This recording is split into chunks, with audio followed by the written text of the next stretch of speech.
അതേസമയം ഇപ്പോൾ സ്വർണ്ണക്കടത്ത് കേസിലെ പ്രതി സ്വപ്ന സുരേഷിന്റെ പുതിയ വെളിപ്പെടുത്തൽ എന്ന പേരിൽ പുറത്തു വന്നിരിക്കുന്ന കാര്യം തികച്ചും അസംബന്ധമാണെന്ന് CPM പ്രതികരിച്ചിരിക്കുകയാണ്. സ്വർണ്ണക്കടത്ത് കള്ളക്കടത്ത് കേസിൽ പ്രതിക്കെതിരെ കേസെടുത്തിരിക്കുന്നത് കേന്ദ്ര ഏജൻസികളാണ്. കേന്ദ്ര ഏജൻസികൾ എടുത്ത കേസിൽ സംസ്ഥാന സർക്കാരിന് ഒന്നും ചെയ്യാനാകില്ലെന്നും ഇപ്പോൾ CPM സംസ്ഥാന സെക്രട്ടേറിയറ്റ് പുറത്തിറക്കിയ വാർത്താക്കുറിപ്പിൽ പറയുന്നു. ഇത് സംബന്ധിച്ച കൂടുതൽ വിശദാംശങ്ങളുമായി തിരുവനന്തപുരത്ത് നിന്ന് ശരത് കെ ശശി ചേരുന്നു.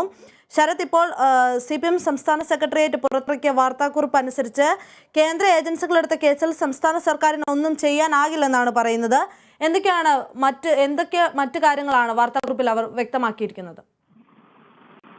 അഞ്ചല സ്വർണ്ണക്കടത്ത് കേസുമായി ബന്ധപ്പെട്ട് പ്രതി സ്വപ്ന സുരേഷ് കഴിഞ്ഞ ദിവസം വെളിപ്പെടുത്തിയ കാര്യങ്ങൾ ശുദ്ധ അസംബന്ധമാണെന്നാണ് CPM സംസ്ഥാന സെക്രട്ടേറിയറ്റ് പ്രസ്താവനയിൽ വ്യക്തമാക്കിയിരിക്കുന്നത്.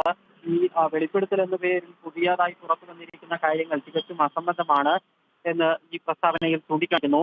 സ്വർണ്ണക്കടത്ത് കേസുമായി ബന്ധപ്പെട്ട് കേന്ദ്ര ഏജൻസികളാണ് അന്വേഷണം നടത്തുന്നത്. കേസ് രജിസ്റ്റർ ചെയ്തിരിക്കുന്നതും കേന്ദ്ര ഏജൻസികളാണ്. അത്തരത്തിൽ കേന്ദ്ര ഏജൻസികൾ രജിസ്റ്റർ ചെയ്ത ഒരു കേസ് പിൻവലിക്കാമെന്ന് വാഗ്ദാനം ചെയ്തുകൊണ്ട് സംസ്ഥാനം ഭരിക്കുന്ന പാർട്ടി സ്വപ്ന സുരേഷിനെ സമീപിച്ചു എന്ന് പറയുന്നത് നട്ടാൽ കുരുക്കാത്ത നുണയാണ് എന്നാണ് ഈ പ്രസ്താവനയിൽ കാണിച്ചിരിക്കുന്നത്.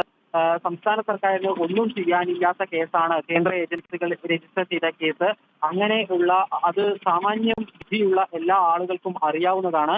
എന്നിട്ടും സംസ്ഥാന ഭരണത്തിന് നേതൃത്വം നൽകുന്ന പാർട്ടി എന്ന നിലയ്ക്ക് അവ പിൻവലിക്കാൻ വാഗ്ദാനം നൽകിയെന്നത് നട്ടാൽ കുറുക്കാത്ത നുണയാണെന്നാണ് പ്രസ്താവനയിൽ ചൂണ്ടിക്കാണിച്ചിരിക്കുന്നത്. ഇത് പാർട്ടിക്കും സർക്കാരിനുമെതിരെ കള്ളപ്രചരണ പേരുകൾ അഴിച്ചുവിടുന്നതിന്റെ ഭാഗമാണെന്നാണ് CPM വിശദീകരിക്കുന്നത്. നേരത്തെ നിയമസഭാ തെരഞ്ഞെടുപ്പിലും തദ്ദേശ തെരഞ്ഞെടുപ്പിലും ഇത്തരത്തിലുള്ള ആരോപണങ്ങൾ പ്രബുദ്ധരായ ജനങ്ങൾ തള്ളിക്കളഞ്ഞതാണ്. ആ ജനങ്ങളുടെ മുൻപിലാണ് ഇപ്പോൾ വീണ്ടും നുണകളുമായി ഇറങ്ങി പുറപ്പെട്ടിരിക്കുന്നത് എന്നും പ്രസ്താവനയിൽ CPM ചൂണ്ടിക്കാണിക്കുന്നു. വ്യക്തമാണ് ശരത്.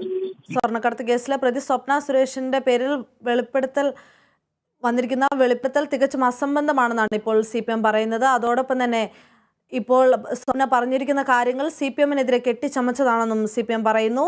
അതോടൊപ്പം കേന്ദ്ര ഏജൻസികൾ എടുത്ത കേസിൽ സംസ്ഥാന സർക്കാരിന് ഒന്നും ചെയ്യാനില്ലെന്നും CPM സംസ്ഥാന സെക്രട്ടേറിയറ്റ് അവരുടെ വാർത്താക്കുറിപ്പിൽ വ്യക്തമാക്കുന്നു. വിവരങ്ങൾ നൽകിയത് ശരത് ശശിയാണ് തിരുവനന്തപുരത്ത് നിന്ന്.